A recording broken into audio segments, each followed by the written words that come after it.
And good evening, y'all. Want to start out with you, and it's back on another episode of What's the Scoop? Not alone tonight. I've got my buddy jumping in with us, my buddy Justin Martinez. How you doing, Justin? Appreciate you jumping on tonight. I'm good, man. I'm excited to be here. Hopped on a while back, and I'm excited to be back on and talking sports, talk some ball with you. So it's gonna be good. Absolutely excited to have you back on. I know we've got plenty to talk about between baseball, obviously you being a Mets fan, and a lot of the stuff that's been going on with both the Mets and the Yankees in New York baseball. Yep. Obviously, we've got the draft coming up. I know we're both NFC East guys, so we've got plenty to talk about there. Looking forward to hearing what you've got to say tonight and some of your thoughts. This is going to be fun. Yeah, definitely. I'm excited. So we'll jump right in with that while we wait for some of the usual suspects to jump in. But I will start with you on baseball. First and foremost, obviously, I'm just going to start with getting your thoughts on where the Mets are at. So obviously, we've talked about the Juan Soto. People have talked about the Juan Soto situation all off season. So that's not the most interesting thing in the world by this point. Yeah. They have the series going on right now against the Houston Astros.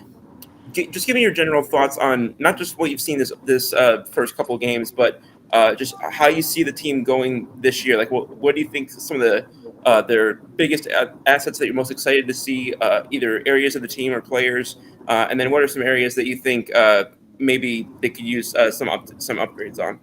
Yeah, definitely. I mean, I'll start with the upgrades because it's kind of the most obvious part of the game. The starting pitching, obviously. Yeah, I mean, McGill went last night. He kind of shoved, to be honest. He went 5 strong.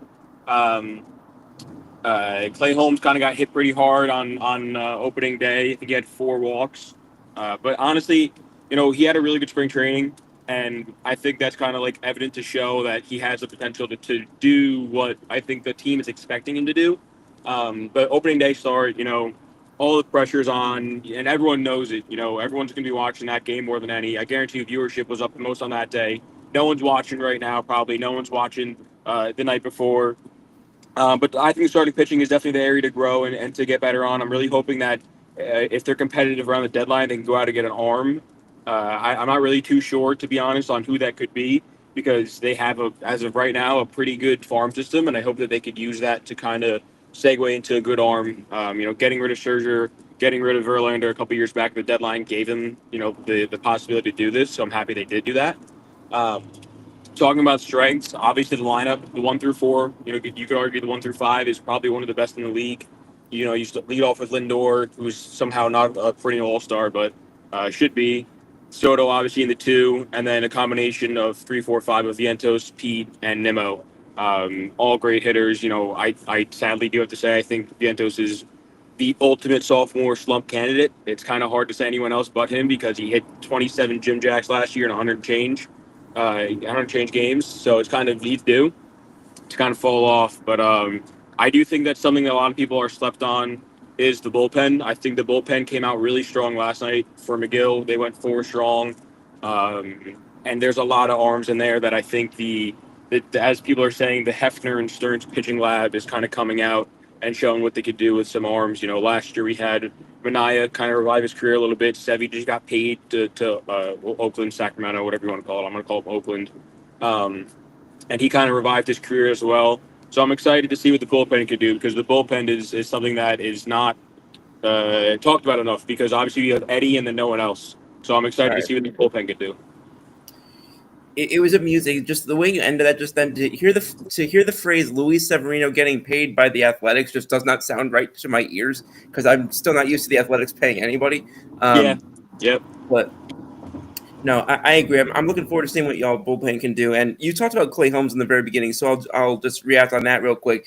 Do you believe in what they're doing with him and converting him to a starter for the first time, or? It's the same thing. It's the same thing as the bullpen, the lab, the pitching lab, as Mets fans are calling it. It's you have to trust it, and if you're going to trust what they're doing with other pitchers, what they've done, I don't see why they can't do it with him.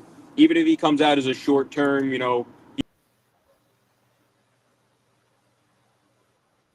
it's that's what it's going to be, and I'm okay with that. He's ups as a Yankees fan. You saw the downs as a Yankees fan. I'm Oh just yeah, hoping that he oh could yeah. revive his career as a starter and change what he has done in the past. He hasn't started I think since 2018, which is a long time ago now for him.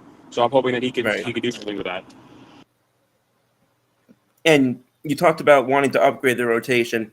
Um, it, are you automatically thinking that that's something that if you need to do it at the deadline, you'd want to do that externally? Because I know you guys have you've guys like Sproat, you got guys like Tidwell in the minor leagues. So I think you could make the case with that Yeah. farm system you talked about that you could make the case that those promotions could come internally. So I 100% agree, but I think, and this is something that I've always thought, is pitching is what wins you the World Right, Series. It's what gets you through the playoffs. A lot of teams go from that 5-man rotation to a right, three, and I mean, everyone does it every year. And yes, I could totally agree with you that we could go internally. I just don't know how effective it's going to be. I think Sproat's a guy you hold on to. I think Blake Tidwell's a guy you hold on to. Matt Allen, who's another right, Mets prospect, hasn't touched a baseball in like 3 years. He's starting to throw again. I'm hoping that somewhere down the line that guys like that can come back, make an impact with the Mets. So I'm kind of hoping that they could trade away. They have Jet Williams, who's 5'6", gets on base at like a yeah, 40% clip. Ryan Clifford, a first baseman who slugs the heck out of the ball. Um, they have a lot of young guys down there, and I'm hoping that we could use the bats to get arms because I think that the pitching that we have down there is real, and I think it's something that when they get to the bigs, and again, I'm going to keep on talking about this Mets pitching lab. When they get into that Mets pitching lab, I'm really excited to see what they could right, do. So I truly do think that they could go internal if needed, but my preference is to go external just on the thought of you'd rather get someone who's proven. You'd rather get someone, especially with how our rotation looks right now. These aren't guys who are 100% all in. Kodai Senga is arguably the best out of the five. I mean, I guess you could say Sean Manaea when he comes back, but as of right now, I think it's still Senga because of the yeah. season I that would he agree with had that. his rookie year. Um, but I'm gonna say the hope is to go external in the deadline for the pitching. That's fair. I'm gonna real quick. I'm just gonna jump in on a couple of the comments that are coming in. My buddy Graham, he says, "Scoops." Okay, Yeah. just for some context, Graham is known for very eccentric takes when it comes to food, and he says, "Ask him about mustard on Oreos." I don't. I'm surprised at that. Yeah, No, no, I don't like mustard at all, and I don't think mustard belongs on anything. no, So on Oreos especially, it's a big no. okay.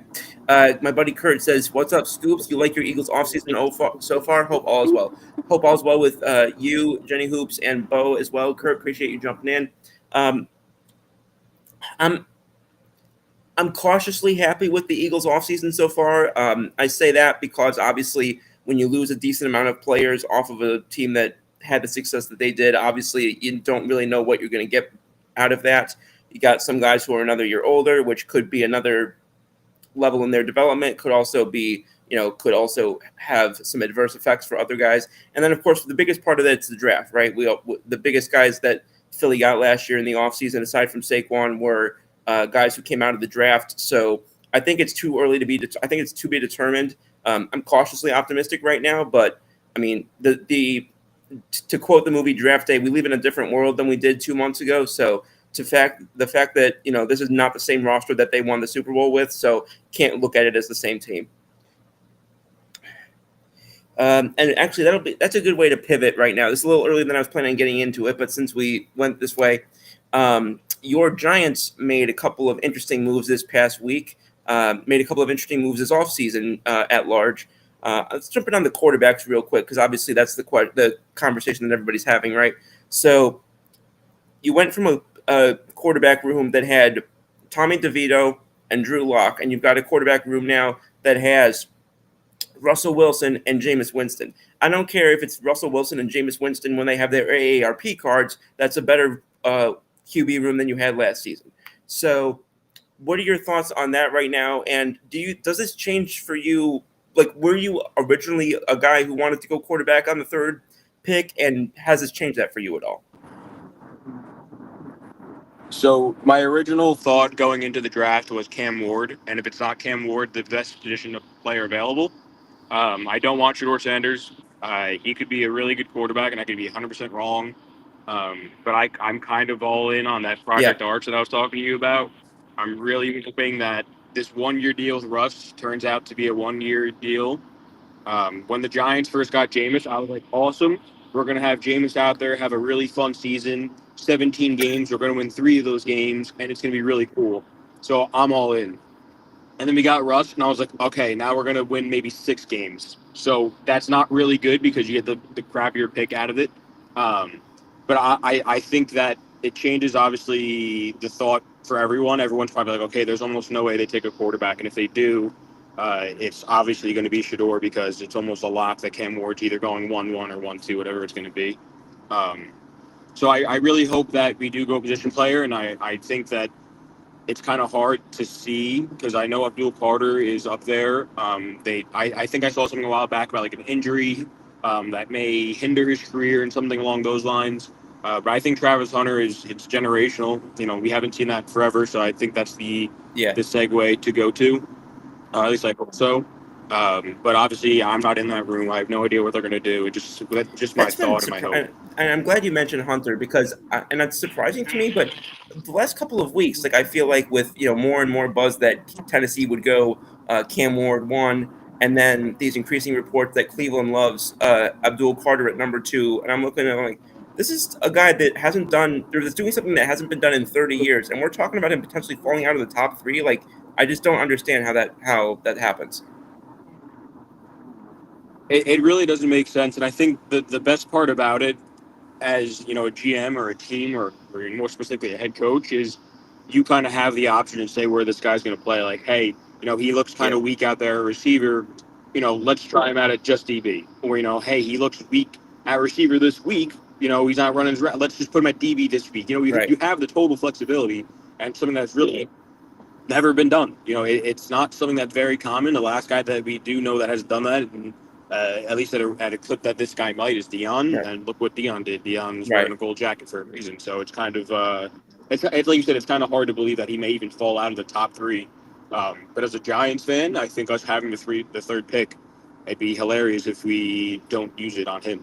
If he's already there, sorry, if he's already taken and we don't use it on Right. him, then obviously that's different. Yeah, But no, it is interesting because for a while it was looked at least from what I was seeing, there wasn't really a consensus number one pick at quarterback. And I don't know, I don't have all the details obviously because a lot of the stuff hasn't gotten publicized. I don't know what it's been that's made Cam Ward sort of float to the top, if you want to say, but and again, maybe I'm too entrenched because obviously, from a heart standpoint, I got love for my boy Milrow. You know that I think I've yeah, told you in the past, I'm a big fan of Oregon quarterback Dylan Gabriel. Um, so I think, I think that, yeah. excuse me, and let me be clear. I'm not saying as a top three pick. I'm just saying that the fact that some of these other quarterbacks are getting, I'm not seeing what Cam Ward has that all these other guys are so severely lacking.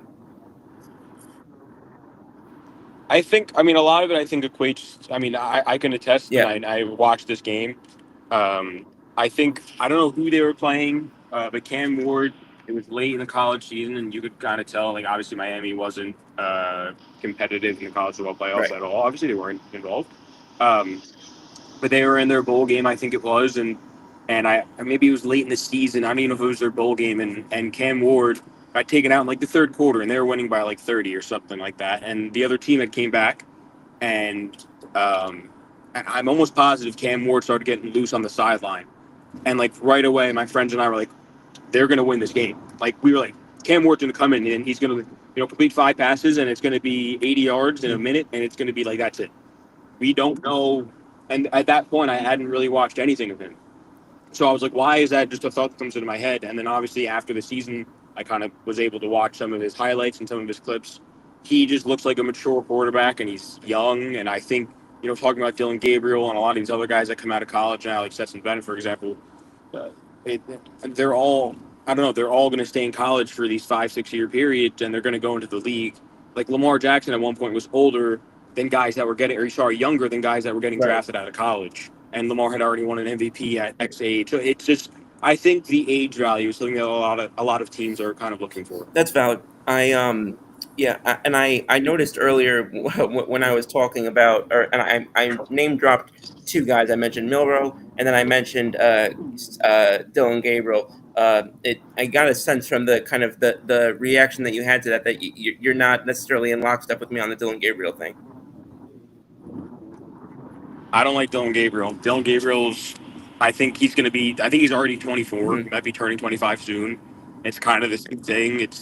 I never liked Bo Nix in college. No, sorry. I never liked Bo Nix in the NFL because I was like, this guy has, all his yards are all like yards after catch. They're all yak. He's throwing up bombs and, for these guys to just go out and get. It's not going to translate in the NFL. And obviously, I was kind of wrong on Mhm. that. Bo Nix isn't doing too bad. But it's the same idea of I'm just so over the guys being 24 years old and getting into the league, and it's kind of boring. It's not boring to say, but I feel like there hasn't been like a big boom, like a guy that comes out like Joe Burrow. I mean, even Joe Burrow was a little bit older, but like Lamar. Lamar is the perfect answer. He came out so young, went into the league, absolutely tore it up at a young age, and we just don't really see Yeah, that that's as fair. much. And it's funny that you used Bo Nix as a comp because I don't know if you saw it, but a year ago, shout out to my friends over at Denver Bronco Roundup. But a year ago, I was talking about how I wanted um, Bo Nix to go to Denver, and I have been rooting for him this past season. So yeah, you and I are definitely I think a little bit different on that. But no, I do see what you're saying about the age thing because, like you said, there was a period of time where we were seeing guys 20, 21. I think a couple of times even guys who were closer Yeah, to I don't know if it was 19, but it was definitely closer to that. And then there's guys that we've seen now the last 2 years, like you said, 24, 20, like almost like Brandon Whedon level age.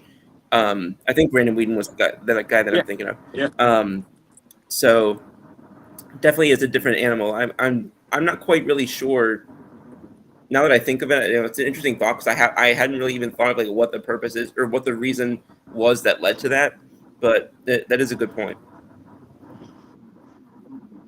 I really do think a lot of it is the NIL that is kind of translating to this Hmm. new era of sports. Just because they're going to get paid in college, why wouldn't you? If your agent's telling you, hey, if you go into the draft this year, you're going to be a fifth rounder. You're going to say, all right, I'll just stay in college, make $500,000, and then maybe my draft stock goes up to a third rounder, and I'll get paid more. It's an easy thought to make, or an easy decision to make rather. But I don't know. That's just my thought from my understanding of how it really has worked and how it's translating the That's game fair. now. And I know that we had spoken prior to the show about wanting to talk about the NIL and kind of the both of our perspectives on sort of where things are at with that and kind of what it's meant for um, both college sports and also as sort of a domino effect on the pro games as well. So I'll kind of leave the floor open to you, kind of when you were talking, because I know you had some thoughts you wanted to share, and I want to let you have the ability to sort of speak authentically on that. Yeah, no, I appreciate that. So I mean, I'm sure you might have saw it, but there's that graphic going around of all the or not all, but most of the teams left in Yep. the March Madness tournament, and their starting five and where Yep. they originally went to college. And if you look at it now, every single team, I think, except for maybe like Purdue, has at least three guys from other colleges, which is, if you think about it, like, oh, okay, it's not that bad, like, NIL, transfer, whatever. I'm pretty sure, I don't know exactly when the timeline was, but it might have been like 10 years ago, 2015, maybe it was like a 2017 version of the same thing. And there was, I think, let's say there was 8 teams. There's obviously 5 players on each team for every starter. I think there was 2 or 3 guys who weren't from, who didn't transfer in basically to the school they're at now. And that kind of goes to show, what is NIL doing? It's allowing these guys to start off at super small schools like Wichita State. Where have they been? Wichita State was like an awesome school growing up in the March Madness tournament that they went into. You know, people go there, they go to Wichita State, they play their heart out, and then they're like, all right, hey, UNC's going to offer you now. Duke's going to offer you now. And why wouldn't you go to the bigger schools? You have the best chance to get your name seen, get drafted, NIL, everything that comes with it. I think it's really changing college basketball the most, and that graphic is really evident of that.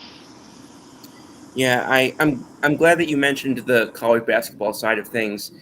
You made a good point about Wichita State, and I think I told you this as well. And if anybody from obviously I know we both met from the sort of pre-Seton Hall era time of things.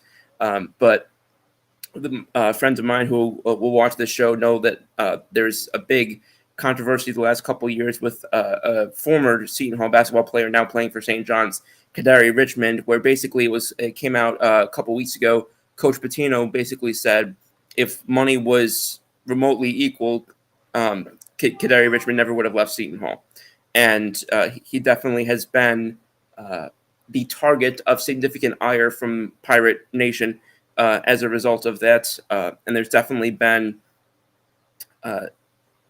it's far from the only case, obviously, but it's definitely been a situation that I think, like you said, with the exception of places like Duke that have kind of had that unwavering dominance as a brand for however long. Even, I mean, obviously we saw, they lost Coach Krzyzewski and they didn't miss a beat. I mean, even Kentucky can't say that they lost Coach Calipari and they're not having the same. So it's interesting to have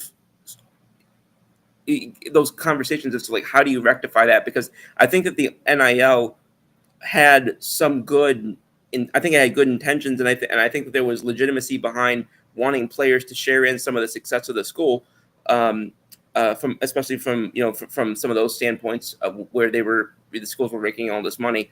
But I do agree that when it comes to the smaller schools or the schools that can't financially compete, and we'll talk about this in another aspect in a few minutes, but do you have any ideas as to like what the sort of, we've addressed the problem as to what sort of the plan of action could be that could potentially help that? Well, I think you made a really, really good point. I think Yeah. the intention was not to do this. The intention is to get these kids paid because the schools were just generating Right. so much money. Where's that money going? The reason that people were watching Louisville was because Lamar Jackson. The people that were not. I was watching Louisville. I had never watched Louisville football before him. Right. Why would I? It's not. It's not. There's a reason for it. And your question, you asked Yeah. if there's a way to fix it. I mean, I don't know. Maybe it sounds insane to do, but maybe like put a cap or Mhm. like a limit on it of some sort. But then, how do you say like, hey, Duke, you're only allowed to spend $5 million NIL because Indiana's only allowed to spend $5 million NIL. Oh, You you see, when you can't said do that cap, I because thought you meant then. maybe like number of guys you can accept on a transfer or something like that. Well, that's another good option because I mean, I'm like I said, that graphic Yeah. that I keep on going back to. There was one. I think it was actually Duke. I think they had guys from 5 different Mhm. schools as their starters. So it's at that point, it's kind of unreal. But you also have to pay your own guys. So I guess a better option would be to cap out how Yeah. many transfers you're allowed. That would be I think kind of that's the better my idea. thought, because the only way that I could see it, if you're doing it from a pure monetary value standpoint, I feel like it would have to be a percentage of some sort of, whether it was revenue or one thing or another. I feel like that's the way. Yeah, Yeah, because generated by the otherwise you're school. gonna. We still got you. Do we still have you? Yeah, you Yeah, glitched yeah. for a Can you hear second. me good? Um, because I think sometimes, especially when it's like we talk back and forth about how people complain about in pro sports where like, oh, these teams aren't playing on the same fields when it comes to how much they can afford in one thing or another. Whereas in college, that's a lot more legitimate, I think, than it is at the pro levels. I think that there it's not the same where you've got. Sorry. Oh, sorry. No, no. I didn't. Um, so yeah, it's I think, and you also have, again, it's not 32 or 30 teams. This is how, I don't even know how many NCAA FS or FBS universities there are. So yeah, but that would be my thought, is probably having to do it from a quantity basis of or at least institute some sort of, I don't know if penalty is the right word, but restriction on these guys playing, because I agree with you. It's like it was intended for positive reasons, but I think that a lot of people expected the execution and the implementation to be clunky in the very beginning. And I think the question now just becomes, how do they sort of rework that as it goes along?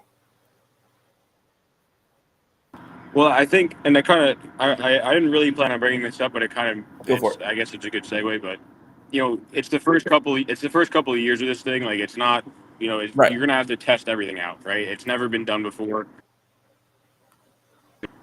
The base is bigger. All the changes that they made, those were all Yeah. experimental. They had to try that out in the minor leagues first, and there's no way to really try this out for college. So it's kind of like, what are we going to do? How are we going to do this? We're going to just throw it in there, and that's Yeah. There's exactly not what really a sandbox to play in when it comes to that. exactly. So that's kind of a way for. I mean, it's kind of like a way out for them. Like, hey, we're just testing the waters. We're not really sure. We're learning as we go, and that's kind Mhm. of all it is. I mean, what else are they supposed to do? Yeah, that's fair, and that is legitimate. I think that it's, you know, like you said, that there's not a in with the exception of things like the G League, which obviously that's pro, that's not college. Um, but I think with some of these implementations, it's trial and error, I guess you'd say.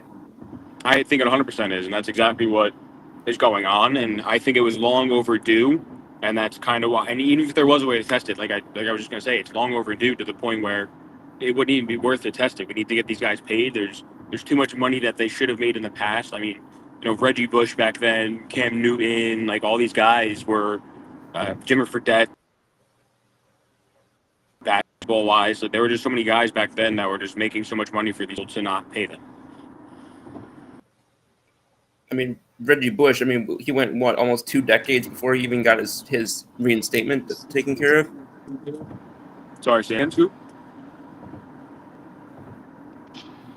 No, I was just saying you because you mentioned Reggie Bush, and it was like, and to say nothing of the fact that even his reinstatement case took almost 2 decades to get reconciled. Exactly, and that's just another tab of all these other things that have happened since then, and even before then too, Right. and even teams that have been penalized in the past for the same And thing I about it.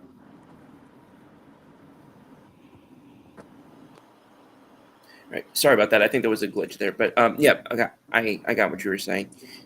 You mentioned the sort of the crossover with pro sports, and I want to sort of circle back to that because I'm not sure if you saw this, but a couple days ago, and it's not the first comments that's been made. They've been comments like this have been made by any number of people for months on years, but comments being made. We had this in Major League Baseball. We had the couple months ago. We had the controversy with the Miami Marlins in terms of how much money they were not spending, and in terms of the fact that they were having those sort of tryouts of players who were not like actually pro and one thing or another, and all these sort of different ways that teams are trying to sort of circumvent the this is a weird way to phrase it, but I can't think of another way to put it. Like circumvent the lack of a salary cap almost, which is a bizarre way to put it. But I can't think of a more accurate way to phrase it.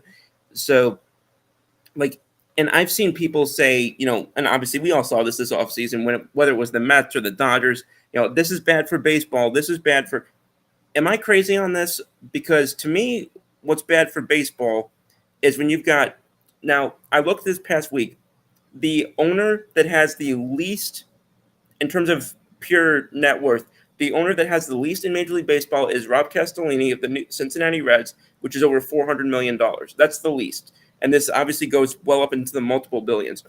And I obviously that doesn't 100% always correlate with liquidity, but am I crazy for this? To me, what's 10 times worse for baseball is to have half these teams run by owners who have no intention of running a payroll even 20 to 30% of what some of these other teams are spending.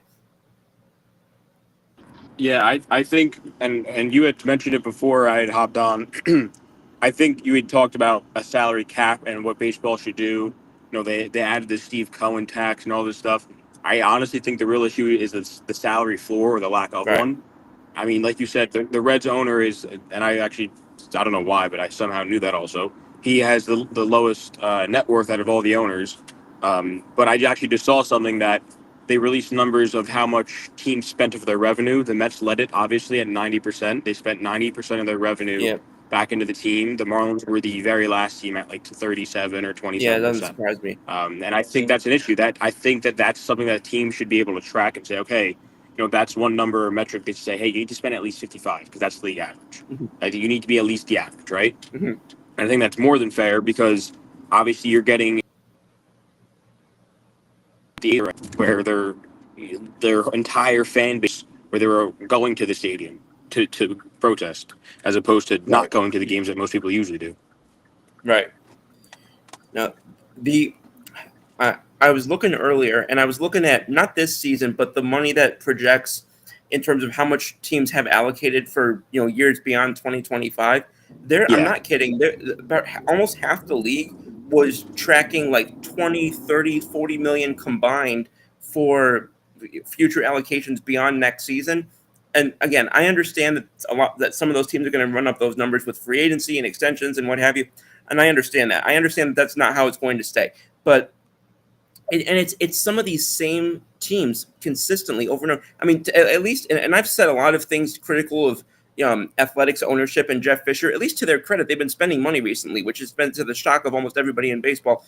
But at least to their credit, they've been spending some money recently. So at least it looks like in the early going, what they've said about spending more money with the relocation to Las Vegas, at least right now, it looks like hopefully maybe there was some water there. But to say for some of these other teams, I mean, we can talk about Pittsburgh, we can talk about Colorado, we can talk about it's hard to say with Cleveland because Cleveland never spends a ton of money, but somehow they always yeah, seem to be pretty decent. they're always competitive. Yeah, Yeah, so that's kind of hard for me to, but Miami might be the worst recently. no, In turn, Miami is the worst. I mean, they don't spend. I think up to a certain point in the offseason, they hadn't spent a single dollar, and it's kind of unreal because the team they put out last year was a AAA squad. I mean, you go back to when Jeff Loria sold the team, which Jeff Loria had already had the history with the Montreal Expos, and then Yep, Jeff Loria sold the team to, yes, it was the Bruce Sherman group, but it was the face of with guys like Derek Jeter as the CEO. He was yep, in there, and then they brought in Kim Eng, very well respected, one of the most yep. well respected, not just women, but executives overall in In Major League general, Baseball. yep. And then both of them voluntarily have said, "I'm out of here." There's In the got to next be a couple, reason for it. yeah, like that. That's two of your most well respected people voluntarily saying, "I'm out." It, that's that I don't know how that wasn't more of a warning sign. And again, I know that there's only so much Major League Baseball can do when it comes to crappy ownership, but it there's got to be a point where they do have a duty to the greater good of the game, I guess you'd say. Yeah, no, I totally agree. And I just watched a video today about Manfred himself and how, and I mean, I could say that I definitely hated him at first, all this stuff. I was like, oh, what you doing Yeah, to the game I love, blah, blah, blah. And yeah, honestly, in recent years, he's really done a really good job. I think COVID kind of bailed him yeah, out a little bit because there was a little bit of a strike after. There was, everyone hated him because there was no baseball going on, all the rules. And the rules just kind of happened. They're like, hey, we're going to play 60 games this year, but we're also going to have these rules in here. And they kind of just stayed, but it yeah, worked out. And I think that, I'm obviously, I have no insight and no idea, but I'm sure that's obviously a thought because it's talked about enough around fans and it's talked around a lot on social media to the point where it has to be, not even just, fans on social media, but a lot of the reporters. I know Heyman's talked about it a lot. So it's kind of a thought that, they're going to eventually have to do something. And I really think a salary floor is what's going to have to be right. because, I mean, you can't have guys like Steve Cohen buying guys like Juan Soto, how much he's getting paid is the amount of money that the Marlins have spent since they became a thing. It just doesn't work. No, and I found the document that I was trying to reference earlier. Going into next season, there are 5 teams that have less than $30 million combined for their roster, and it's the Cincinnati Reds, Miami Marlins. Baltimore Orioles is a little bit of a different animal for me because I think they're going to be spending a lot of money to keep some of these young players soon. They're so young. They're all in their arbitration deals right now. They're not going to get paid until they're ready for Right. agency after year 6. Right. Detroit, who's kind of in that sort of They're both. They're both. turning forward, and then this one completely boggled my mind when I first saw it, and it shouldn't have, but it did. The Chicago White Sox, which I know obviously they're historically bad last season, obviously, but we're talking about the third biggest media market in the entire country. We're talking about an owner who was at the helm of the biggest dynasty in recent NBA history in Jerry Reinsdorf. Like the fact that that they're even in the bottom half, let alone the bottom 5, is just That doesn't work in my brain at all. Well, I think the big issue is obviously you have the Cubs in town, but still that team, it's very. I was surprised that you didn't bring them up earlier when you had mentioned all the teams. They were the first team that I thought of besides the Marlins. They're in the same boat. They put out a AAA squad, and it was evident. There was games last year that on sports books they were plus 1,200 to win before the first pitch. That's like unheard of. That's like a. I think if you put out a AAA squad against them, it would be a fair match, and it's not. That shouldn't happen. No, and yeah, and my bet on because I mean obviously I knew how horribly or how historically bad they were last year, but I also didn't know that it correlated with just not spending on the team. I thought that they had funded or I thought they were running a reasonable payroll and it just sucked. But Well, I no, mean that's. I apparently mean, it's fair to think that because they originally at one point they had an MVP in Jose Abreu. They had Yohan Moncada. They actually just for whatever reason they just got rid of Brandon Drury, who was hitting like 310 and or whatever 300 and change with 4 home runs in spring training. That was like the right, only thing they had going for him, and you're going to get rid of the guy. I'm not really too sure where right. that came from. I to which I can't think of a team in recent memory in any sport that has horribly just completely failed a rebuild the way that the Chicago White Sox have. Eloy Jimenez went from being one of the top young hitting prospects in the game to basically paid for his flight to Baltimore. I was going to You say, is he in Baltimore now? Yeah, you had the only guy who's still there is Luis Robert, who's a shell of his former self in his own right. Yohan Moncada, who went over as a top prospect in that Chris Sale deal, basically, I guess for a combination of on and off the field reasons, you basically they were practically eager to let him go. Like I could not believe, and the fact that Chris Getz is still up there running baseball operations after these last couple of years is astonishing to me. It's I know insane. that most of it happened under Rick Hahn, but Chris Getz has been there long enough where I don't see how he didn't get more scrutiny for that. No, and it's insane too because I mean even Crochet just went over to the Red Yeah, Sox, and Crochet, he's another it's a good one. complete repeat of Chris Sale. But I just don't understand the thought. Like they were good. They were good for a little bit of time. Where if you're gonna come crumbling down, get rid of the pieces while you have them, and then try to get something back. Right? I mean that's what I loved when the Mets tanked. They got Hmm. rid of Scherzer. They got rid of JV. They're like, hey, this is not Yeah, the year. Let's own up to it. Let's take it on the chin and move on. They didn't yeah. do that, and they came out last year and kind of it showed.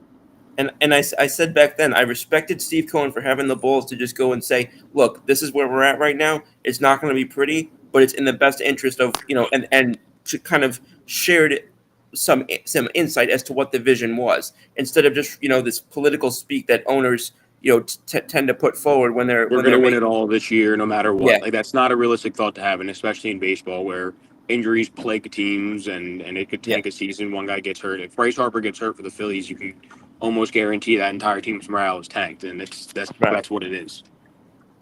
Yeah. It's just, I don't know. Maybe it's just because the still having the shock of the fact that I've never seen a team lose 222 games in 2 seasons. But I go ahead. No, I didn't say anything. Oh, okay. There was a glitch again. But yeah, no, that was another example of just the, and I do wonder because there's been talk recently about the. Did we lose you? Are we good? Okay. Um, No, because there have been talk recently. Because obviously, there's been talk about whether there was going to be teams were going to be relocating or whether there'd be expansion. I do wonder if the White Sox and because people are and with the Marlins, people are saying well, baseball just struggles in Florida, which shocks me, but apparently that's what people believe, or I guess they have some information that tends to suggest that. So I do wonder if are those teams that after these things are taken care of long term with Tampa and the Athletics, I do wonder if those are the next two teams that get looked at. Yeah, I mean, I don't know. I think the whole and people always say they go Nashville. They're going to go to Nashville as a relocation team. That's always like a thing that gets brought up. Yeah, Going back to Montreal is something that people always want, right, and I kind of want that back too. right. I know that whole and a lot of people say the reason that actually happened was because of the strike that shortened season. Then I think it was 94 or 95. 94. It was The 94 Expos were and supposed to win 95. it. Yeah, Whatever, yeah. So whatever season was canceled, the Expos were the favorite to win it, and the season got canceled, and then obviously the Expos kind of fell apart from there. Right. But I would love baseball back in Montreal. I think Nashville's another spot people always bring up.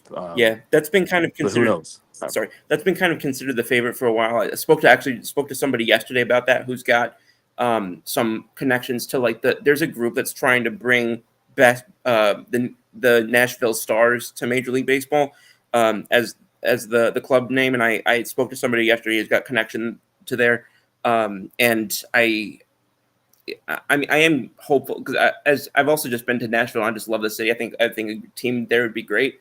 But like you said, with the historic nature of the Montreal Expos, I think it'd be really cool to see them kind of have a resurgence and them have an opportunity to have the success that they weren't positioned to have the first time around. Yeah, I totally agree, and it feels like they got robbed in a way. But obviously, like you said, Nashville is a great city. It's a lot. It's very up and coming. There's a lot of people traveling there for weekend trips, whatever it is. I don't know. I mean, even people say basketball. They obviously have the Titans, but it's always the spot that's brought up, and there's a reason for it. Absolutely, I excuse me. Um, I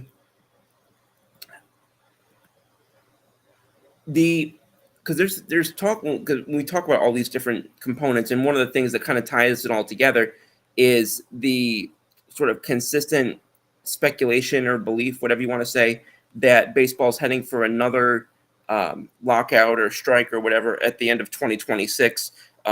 Which connected to that is expected to be things like the floor versus salary, excuse me, salary floor versus salary cap, things like potential expansion or relocation. It's wild to me though that it's so publicly talked about by people on both sides of the equation. Like almost 2 years out, we're already hearing, yeah, expect there to be another work stoppage. Like Yeah, I I don't know, think that's it's. just I mean, but honestly, I think the players are the main part of that because even during the last one, like Trevor Bauer was getting like tens of thousands of likes on social media, voicing his opinion, and not just him. I know. I literally just watched this video on YouTube today.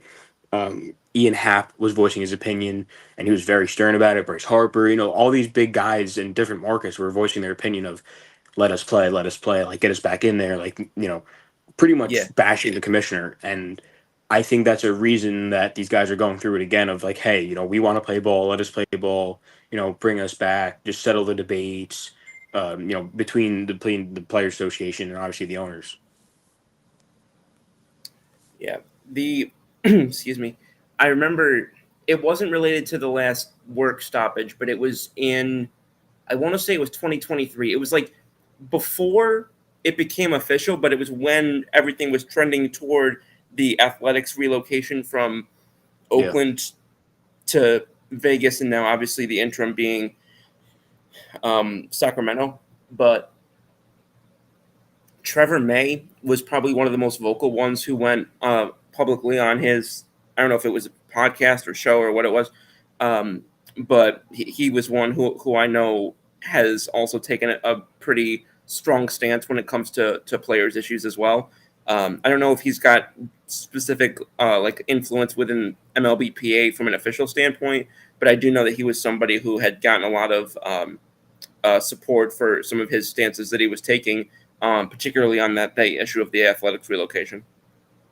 Yeah, I mean, he's big now on social media. I mean, I'm pretty sure when he played with the Mets, he was like streaming at night playing like Call of Duty and stuff. But Okay. he's big now on social media, like on YouTube. He has a channel. He'll talk about like, you know, what do you get as a 8-year MLB veteran, stuff like that. Like, what are the perks of flying? What happens when we travel on the road? A lot of like the behind the scenes Oh, stuff. that's cool. So I know yeah, it's really cool because as a fan, that's the stuff you don't really Right. see. Like, when the Yanks are done at home, I don't know where they go after, but like, you never think like, okay, let's say they're going to Tampa. You don't think like, oh, they're going to Tampa. They're going to take a plane. Like, what happens on the plane? They're just going to sleep the whole time. Like, no, they play cars. They do different Yeah. games. He said like, this guy's going to have a beer and he's going to have two on ice and then one warm. It's like, routine stuff for these guys. They Yeah. do it all the time, so it's just kind of cool to get the player insight and stuff like that. But yeah, I think I would assume he has some sort of pull within the Players Association that he is a. I'm not saying a face, but Right. a bigger voice out of all of it. It's kind of cool. It's kind of like almost like a player centric, and I'm not gonna belabor this topic because I know it was not the greatest last year for in terms of what it was within NFL, but it kind of like a player centric version of like a Hard Knocks type of deal. Yeah, yeah, pretty much. That, and then which is pretty cool because Hard Knocks, they obviously take out what they can and can't Right. do. And when you're talking about Trevor May, good guy him, and that's why he kind of said some of the stuff. We do Yeah. this in the locker room, we do that in the plane, we do this on the bus, we do that. Like it's cool to see that stuff because it's not something you ever hear aside from he's kind of like the source. He's the primary source because he's been there, he's lived it, he's done it. So it's pretty cool. Yeah. It's something that's not coming from like it's A not third coming with party, like the airbrush of the league and like yeah, media and all this other stuff where it's like it's exactly. been clipped and refined and one thing or another, um, which I do, if I remember correctly, and I didn't look into this before the show, but I think that they're not doing Hard Knocks this year, are they? No, I think they are. I could be wrong. I don't know why, and it could be my me and my friend's stupid joke, but I Oh, think it's with the Giants. Hold on, I'm looking it up real quick. oh, okay, wow. I didn't think you could be Mm, back to back years. oh no, were they it last year? Yeah, well, that's what happened with the Joe Shane and all the Saquon and all Oh yeah, that. because because his son was like, I wasn't trying to oh, bring who it do you up, want? but Yeah, no. We could talk about it, but no, the Giants were it last year. That's what my thought was. yeah, But yeah, that was an absolute debacle of the last year's draft. Obviously, it wasn't the prettiest. I wanted Daniels, but I was one of few. I don't know. I heard him talk in one interview about like he was talking about his receivers first, and I was like, that guy is probably going to be a decently good yeah, quarterback. Haven't seen that in a while. Let's sign him up. And obviously, that didn't go our way. no. He's on the rival Yeah, team now. I was when we went into the draft. I was like, I know Caleb. I remember doing the pre-draft or the draft coverage with the guys at the sort of K&K RMSN like collaboration, and I remember Yep. going in and they were asking us, who's going to be the number one pick. I said it's going to be Caleb Williams. I think it should be Jaden Daniels. Like I don't know what it is. I feel like this is like the third or fourth time we've seen this now, where whether it was either Caleb Williams or Trevor Lawrence, or like we keep hearing these guys who are like, oh, this is the next Andrew Luck, this is the next John Elway, this is the next Peyton Manning, and like they turn out to be decent quarterbacks, but like none of these guys have. I can't tell you a period of time where I thought that Trevor Lawrence was a top five quarterback in the league. No. Certainly didn't look at any point last year Nope. like Caleb Williams was top five quarterback in the league or anywhere near it. Like it's just astonishing to me how these and I talk about fit a lot, like how fit matters so much, and because yes, maybe this is what could happen if these quarterbacks are if all things go right. But if you're going to be the number one quarterback taken, you're going to a dumpster fire organization. What are the chances that everything goes right? Small. I mean, I could say this. And I'm very happy you brought him up. Trevor Lawrence, the beyond most overrated quarterback in the entire league. Not really Hmm. anymore. 'Cause he's starting to be recognized about how bad he is. He's not necessarily bad, but I just that offense puts up 14 points a game. Yeah. I don't think he's good. He doesn't. I don't know. I think his career high in touchdowns is like 25, and I think that same year he had like 19 picks. I don't think he's really that good of a quarterback. I don't know. I've never.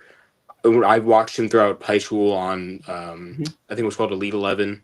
I think I could be wrong Okay. with saying, and it I was know like what it this is. height, and it was just height like a quarterback show, and him and Justin Fields were on it, and I was like, this is so cool. Like I'm gonna watch this guy grow. Hopefully he goes to the league. Then he went Hmm. first overall, and like I'm watching him now. I'm like, all right, Trevor Lawrence. I don't like him. I don't think he's good. Hmm. I don't know. I'm not on that train. But going back to Caleb Williams, if I had to pick a second team to like the NFL, it is the Bears. I don't know why. Two of my friends are Bears fans, so I guess that's kind of the reason. Um, I don't know. I the expectations were so high for him. That division is an absolute crapshoot, so it's kind of tough to do anything in. Mhm. But I think the Lions got a little bit weaker, so I'm kind of hoping that he can kind of put something together with whoever they get in the draft. And I really hope they get Genty, but um, I don't know. I think Caleb's good. I don't think he's great. Yeah, no, exactly, and that's I think we get into these pre-draft coverage, and I see it. I mean, we see it in all sports. We see it in baseball. I mean, I remember watching Major League Baseball draft a couple years ago, and it was some pitcher that was being taken like I don't know 19th or something. And they were saying his secondary stuff has shades of some Pedro Martinez, and I'm like, you're going to put this guy in the same sentence As a Hall of as Fame pitcher. the perhaps my opinion the greatest pitcher ever, and Yeah. you're looking at this and then you wonder in 2 years why everybody thinks this guy's a bust. Way to set him up for failure before the guy even has his first beer. Well, so that brings up a good point. There, I don't know. I forgot his name. It's not coming to me now. But the Astros had this pick, one like first overall. He made his debut like 2 years ago at the Phillies, and I think he was drafted like either the draft before Carlos Correa or the draft after him. And he Yeah, just made his debut. I know who you're talking about. I can't think of the name right now, but so going back to what you're saying, like, oh, this guy's got shades of this, he's got shades of that. John Gray, who's now I think he's on the Rangers. I could be wrong, but he was Yeah, you're drafted by the talking. Rock. Yeah, and then the other guy you were talking about was I think Mark Appel. Yes, yeah, it was him. And I was Yeah, like, they're talking about this guy, and he's the next big thing. The prospect rankings, he's always in the 100, and then he makes his debut 7 years after he's drafted, and he's a yeah, relief pitcher, and I think he's like retired now. But like, good for him. Probably made his dream. Like, I made the league, now I'm yeah, done. But you know yeah. what I'm saying? The whole point is like these guys are saying this guy's the next thing, and in baseball you can Yeah. never say that because you have no idea. Like, No, a lot of these like guys come out of nowhere. So going back to the point that I was just saying uh, of John Gray. I remember watching John Gray get drafted, and I was like, "Oh, like this guy's going to be so cool." Came in to watch him pitch. Like they're saying he's going to be this, he's going to be that, and then he's on the Rockies, and I'm just thinking like, "Hey, the Rockies finally have a good pitcher. Can't wait to see it happen." And like John Gray's not bad, but John mhm. Gray's not like what he's John Gray was made out to be, like this next Cy Young pitcher in Colorado, and it just never. The draft hype is it's so overdone. It's so Yeah. overdone. I mean, I can go back 5 years. Let's. I mean, we talk about prospects. I mean, I'll go back, a few years, and I'll look at just the Mets top 10 from. Let's go back 10 years. We've got Steven Matz. Dom Smith is the second one. Ahmed Ahmed Rosario was Rosario. probably on there. Ahmed Rosario. Gavin, I'm gonna butcher this. Cicchini, Kashini. Cicchini, Okay, yeah. yeah. Matt. Desmond So Lindsay. I that's don't know who the hell that he was is. drafted the first overall or the first round rather, and I was like, oh, this guy's like so cool. Can't wait to get another cool outfielder. Like I'm so excited. I don't think he's gotten above AAA. Or Desmond sorry, even Lindsay. sorry, Double A. Yeah, Again, I don't know who that is. Next guy he on the list, would. Luis Carpio. I don't know who that is either. It's the whole. I mean, you can keep on going through, and it's going to be Yeah, guys that never even sniffed the league, and it's I don't know. I mean, but a lot, and I'll always say this, and it's really funny to me, and it's really messed up because it shouldn't be. Um, Christian Pache, I think his name is the outfielder. yeah, absolutely. I was a big fan of his. So he was a Braves guy, Right, and then he went to Oakland. and what he do? Absolutely nothing. I just Nothing. think certain franchises are really bad at developing players, and I think the A's are one of them. I think the White Sox are one of them. I think the Dodgers are anything but that. I think they're really good at Yeah, developing players. They're I always in the think top 100. if Christian Pache had stayed with or whatever his name is had stayed with Atlanta, I think he would have been what Michael Harris two turned into. It's not really. I think it's 100% that because it's just how teams develop players, and they just did a really Yeah, bad job at it. And yeah, it's there's so much that goes into that behind the scenes that you and I will never know, but it's right. what the reality of it is. That happened with a guy I was a huge fan of. One of y'all's prospects that y'all traded in the Seattle deal. That was the Edwin Diaz, Robbie Cano deal. I was a huge fan of Polemic. Yeah, um, Yeah. and I'm blown away by the sort of chaotic path, I guess, that he's taken. Like he will look for a period of time, like okay, this is what they saw when they drafted him, and what Seattle saw when they traded for him, and then it's like, how is this guy ever going to be more than a fifth outfielder? So when we made that trade, I was like beyond heartbroken because I was like all in on him, Yeah, and I was like, all right, well, Eddie just got like 50 saves. That's awesome. Like, yeah, we had Familia. Familia's obviously like gone now. Let's go get our guy. Pretty yeah, cool to do that. Go get a guy. Cool, awesome. You get Cano with it. Yeah, that's awesome. Why not have Robinson Cano? Like, well, growing up as a Mets fan, you always see stuff about him. Like, that's cool. right. And you trade him, and it's like, okay, that kind of stinks. And then a couple years later down the line, you're doing the same thing for Peter Armstrong for a rental of Javi Baez, and it's like, okay, that really sucks now because in my mind, I'm just thinking if Kalenic lights it up anywhere else, like I'm just going to be so regretful of this. And that's with us signing Eddie on this great deal. Eddie's this big reliever now, really, really Yeah. known. It's great. So imagine how I'd feel if Peter Armstrong is now an all star for the Cubs. Like, who we got 6 months of Javi Baez to watch somewhat entertaining baseball. Like, it's not even worth it. No, and I'm not even saying that it's not has nothing to do with Yankees or whatever. Sorry, Javi Baez is one of my least favorite players to watch in all of baseball. I cannot stand watching him. I don't know. I think he had like one insane season. I think he had like 30 home runs and like, he batted like 310 or something like that. Yeah, That year watching him was like unreal.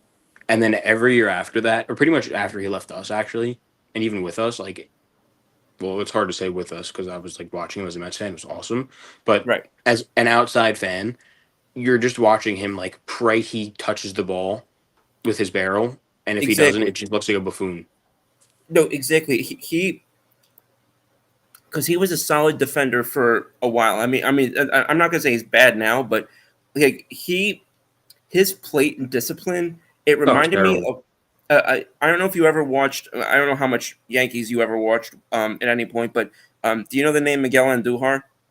Yeah, yeah, yeah. He It was, reminded me of watching Miguel Andujar. This guy was allergic to the ball four. It was astonishing to me.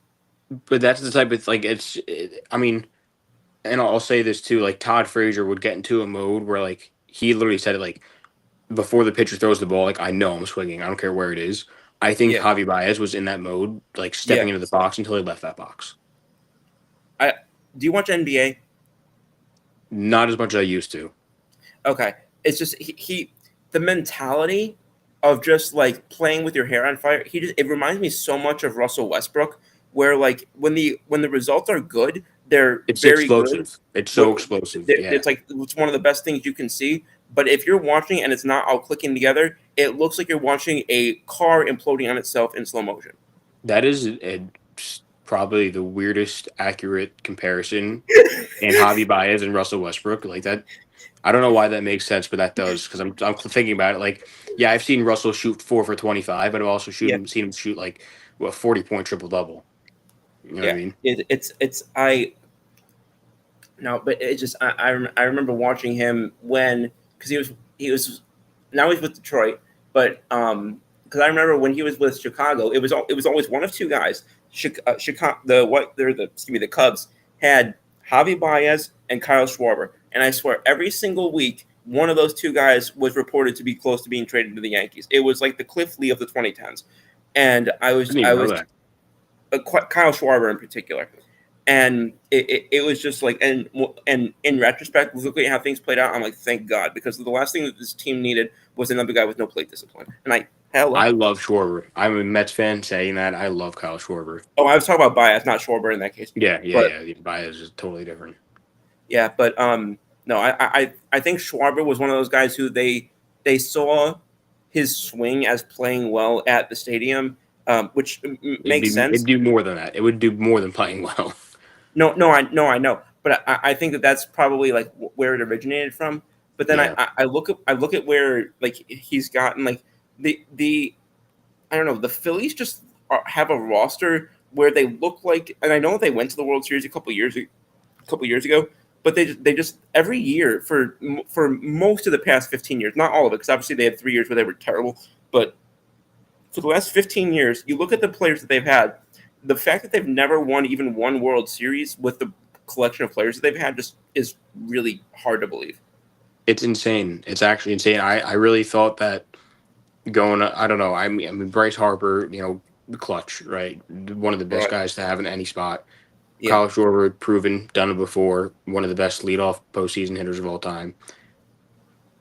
Trey Turner, another guy who's, I mean, you saw him in the WBC a few years back. Like, he's living for Mhm. the moment.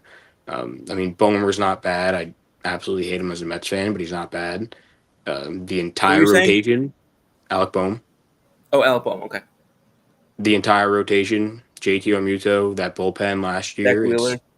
yeah, as a Mets fan, like, you know, Zach Wheeler's going to go out there and shove 7, shut out Yeah. at least 8 Ks every time you face him. It's pretty hard. He better. He's on my fantasy team this year. I had him last year. I actually didn't take him. I had the option between him and Skeens. I went with Skeens. Hard not to. I went with Skeens. I just traded Skeens 2 days ago, and my entire fantasy league ripped me to shreds for it. Who'd keep which with like a fair trade? I got the main piece I got back was Jose Altuve, and I got back 2 other players as well. Did you need an outfielder? Excuse me. I needed an outfielder, but also because he didn't have dual eligibility yet. He's going to, but he didn't have it yet. Oh, you need X amount of But games to also, actually play but there. again, like I said, I had Wheeler. I had like these 2 other guys. So I was like, I can afford it. But I don't know. I get ripped for every trade that I make, and I mean, who knows? But it's just funny that you mentioned Paul Skeens after what just happened. Yeah, and also it's fantasy baseball. Like, anything can happen. Guys can, you Right. know, have a really good week for you and win a matchup. Or I don't know how you guys do your scoring, but it's the same idea It's regardless. yeah. It's the what do they call it? Roto head to head or whatever the hell. Yeah, that's exactly it. Yeah. I prefer the points personally, but nobody seems to. Yeah, So that's the type of league that I'm in, is the head-to-head points. yeah. With that, we've gone just past the 1 hour mark. That went by fast. Holy smokes. Yeah, it really did. Bro, I can't thank you enough for jumping on tonight. And obviously, I'm going to be looking forward to having you on again soon. I know it's going to be a great baseball season for both of us. We'll definitely be talking about it through on, and we'll definitely have you back on when the season wears on more and when football gets closer. But I really appreciate your thoughts on everything from NIL to the draft coming up. What your thoughts on the Giants were, and I do, as an Eagles fan, I do genuinely wish you guys good luck this season. And I'm looking forward to hopefully having a resurgence of the rivalry this year. Yeah, I really appreciate you letting me hop on, and obviously, I would wish you luck with the Eagles, but you seem to have a lot of luck with the Eagles in these past 10 years, so I don't think I'm going to give you any luck. That's fair. That's a fair Um, statement. but obviously, yeah, good. Looking forward to a good baseball season. Hopefully, Yeah, we could rekindle this talk here and postseason. If the Mets are on top, that'd be even better. yeah, that'd be awesome. Every year, I'm hoping for my 2000 World Series rematch. Yeah, So let's hope. But really appreciate it, man, and looking forward to having you on again soon. And for everybody who's watching, thanks again for tuning in tonight. And y'all know where to find me next Saturday night, 9 p.m. Eastern, 8 p.m. Central. Same scoop time, same scoop channel. Scoop and J Mart.